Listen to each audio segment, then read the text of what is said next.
আমি বিশ্বজিৎ পান্ডু, তোমরা দেখছো practice with Biswajit YouTube channel. আচ্ছা, জিডি কনস্ট যারা এক্সাম দিয়েছো তাদের জন্য খুব ভালো একটা খবর আছে যে ভ্যাকান্সি প্রচণ্ড ইনক্রিজ হয়েছে। আগে ছিল 39,000-এর কাছাকাছি, এখন সেটা 53,000-এর বেশি হয়ে গেছে। ঠিক আছে, তো তোমাদের মনে একটা চিন্তা জন্মাতে পারে যে যারা এখন পর্যন্ত মাঠ প্র্যাকটিস শুরু করোনি তারা কি এখন মাঠ প্র্যাকটিস করবে, কত নম্বর থাকলে তারা মাঠ প্র্যাকটিস করতে পারো। ঠিক আছে, তো দেখো আগের যে বছর আছে মানে 2024-এর যে সালটা, সেখানে কোয়েশ্চেন সহজ ছিল।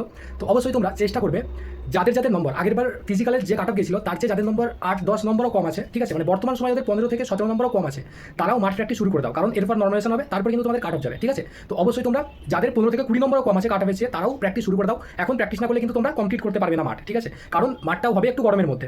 ওকে, তোমাদের আশা করি রেজাল্ট আসবে, এটা এপ্রিল মাস চলছে, মে মাসের প্রথম থেকে মিডলের মধ্যে তোমাদের রেজাল্ট চলে আসবে। ঠিক আছে, তারপর হয়তো 1-1.5 মাস সময় যাবে, তারপর তোমাদের মাঠ হয়ে যাবে। মাঠ মেডিকেল এবার যদি একসাথে হয় তার মানে সমস্ত কিছু কিন্তু কমপ্লিট হয়ে যাবে 2025-এর মধ্যেই। তো 25-এর মধ্যে যদি চাকরিটা নিতে চাও তাহলে অবশ্যই তোমরা এখন থেকে মাঠটাকে প্র্যাকটিস করো।